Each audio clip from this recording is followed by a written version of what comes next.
Hello everyone, myself Nidhi Rabari, and today I'm going to share some tips regarding IELTS reading. So I have already appeared for IELTS and I scored overall 7 bands with 8 in listening, 7.5 in reading, and 6.5 in writing as well as speaking. Later on, I appeared for US visa interview as well, and I got approval in the very first attempt. So I thought let me share some tips regarding uh, all the 4 modules of IELTS and also my visa interview experience and some tips regarding that too. So I will be using Hindi and English language in the video. First, let me start with some basic introduction of IELTS. IELTS stands for International English Language Testing System. If you appear for the exam, its score allows you to work and study in 5 different countries: United States, United Kingdom, Australia, Canada, and New Zealand. And IELTS is jointly owned by IDP, British Council, and Cambridge University Press and Assessment. So let's begin with reading. Reading is of 40 marks and 60 minutes of time is given. So reading के tips के लिए मैं 4 चीज़ें बताऊंगी आपको कि क्या किन चीज़ों का ध्यान रखना है, जिसमें से सबसे पहले है टाइम मैनेजमेंट। तो 60 मिनट्स का टाइम है, 3 पैराग्राफ्स होते हैं, section ABC। First is easier paragraph, second is tough, third is even tougher. So 15 minutes for the first paragraph, 20 minutes for the second one, and 25 minutes for the third one. I would recommend कि आप paragraph 3 से paper शुरू कीजिए। मैं हमेशा ऐसे करती हूँ कि एग्ज़ाम में भी और प्रैक्टिस में भी I use to start from paragraph 3। तो क्योंकि उसमें अगर आपके 2-4 मिनट ज़्यादा भी हो गए तब भी फर्स्ट पैराग्राफ में वो कवर अप हो सकते हैं। First paragraph is more easy and you can find answers easily. So first thing is time management, जो मैंने आपको बता दिया। Second thing, how to solve the paragraph. तो पहले तो आप जब भी रीडिंग करना शुरू करें, never forget pencil, start underlining keywords. और आपने सुना होगा very common word skimming and scanning technique. So skimming and scanning means आपको पैराग्राफ ऊपर ऊपर से पढ़ना है। ऊपर ऊपर से इन द सेंस कि अगर आपको कोई शब्द समझ नहीं है, वोकेबलरी आपको समझ नहीं है, तो आप बार बार वो पढ़ोगे तो समझ आएगा नहीं। Like if you read a sentence once, you can read it twice, but don't go over that. मतलब ओवर रीडिंग नहीं करना है कि वही पैराग्राफ वही लाइन आप 4-5 बार पढ़ रहे हैं। हो सकता है उस लाइन में आंसर ना हो और आपका टाइम ख़राब होगा। तो जब भी आप पैराग्राफ पढ़ना शुरू करें, इंपॉर्टेंट वर्ड्स को अंडरलाइन करें, and once you like finish the paragraph, then you start matching the content from the questions. ये क्वेश्चन है तो ये इस पार्ट में था।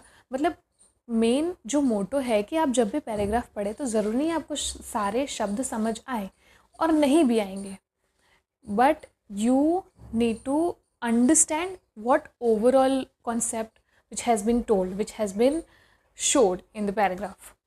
So once you finish the paragraph, you like write the answers. Third tip comes here कि अगर मतलब आपने सारे पैराग्राफ्स सारे क्वेश्चंस कर लिए एक बार, अब आपने आंसर्स भी सॉल्व कर दिए, आई रेकमेंड कि आंसर्स ऐसे ही चेक मत करो कि ए में लाइक ऑब्जेक्ट लिखा था, मैंने आंसर में ऑब्जेक्ट लिख दिया, इट्स करेक्ट।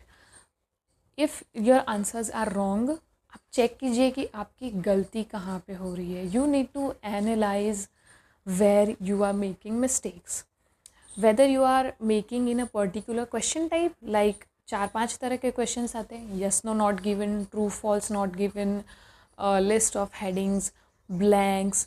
तो आप सबसे ज़्यादा किस में गलती करते हैं? जैसे मैंने सुना है कि लिस्ट ऑफ हेडिंग्स में सबसे ज़्यादा गलतियाँ होती है। सो आप अपने वीकर पार्ट्स एनालाइज कीजिए and then you practise accordingly. So analyse और इवेल्युएट करना बहुत ज़रूरी है। मैंने 3-4 चीज़ें लिखी थी जिसमें सबसे ज़्यादा गलतियाँ होती है। एक होती है स्पेलिंग में, एक होती है टाइम मैनेजमेंट में, एक वोकेबलरी में, और एक क्वेश्चन टाइप्स में। सो स्पेलिंग में, अब अगर पैराग्राफ में स्पेलिंग लिखा हुआ है and still you are like writing the wrong spelling, so it is the silliest mistake you can make. So don't try to make this mistake. Practice. Then we have time management, जिसके बारे में मैंने already बता दिया।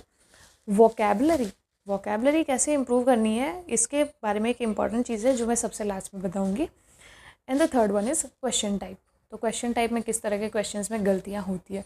अब जो अगला point है वो उसी के बारे में कि आप किस तरह से प्रैक्टिस करें जिससे आपकी गलतियाँ कम से कम हो। सो प्रैक्टिस में एक तो ये चीज़ है कि आप जितने पैराग्राफ्स कर पाओ सारे पैराग्राफ्स कर लो। Like right now I have this book IELTS reading 16। So 16 books है, आप सारी की सारी किताबें कर लो। ऑनलाइन भी कोई भी पैराग्राफ्स अवेलेबल हैं तो वो भी कर लीजिए। जितने पैराग्राफ्स जितनी प्रैक्टिस आप कर पाएँ वो कर लीजिए। बट एक चीज़ है जो मैं बताना चाहूँगी कि फॉर एग्ज़ाम्पल आपको पता चल गया कि आपकी सबसे ज़्यादा गलतियाँ यस नो नॉट गिवन में होती है। तो एक चीज़ आप कर सकते हैं कि फॉर एग्ज़ाम्पल ये 16 बुक हैं, तो उसमें से स्टार्टिंग में इन द बिगनिंग आप एक किताब इस तरह से कीजिए कि इसमें सारे जो यस नो नॉट गिवन के क्वेश्चंस हैं, गिव मी अ मिनट, या सो सारे ये फॉर एग्ज़ाम्पल ये है ट्रू फॉल्स नॉट गिवन। सो सारे ट्रू फॉल्स नॉट गिवन के मतलब इस बुक में 4 टेस्ट है, चारों के चारों टेस्ट के ट्रू फॉल्स नॉट गिवन पहले कर दीजिए। फिर इसमें से आप सारी ब्लैंक्स कर लीजिए। फिर इसमें से आप सारे लिस्ट ऑफ हेडिंग्स कर लीजिए। इस तरह से you will overall improve your answers.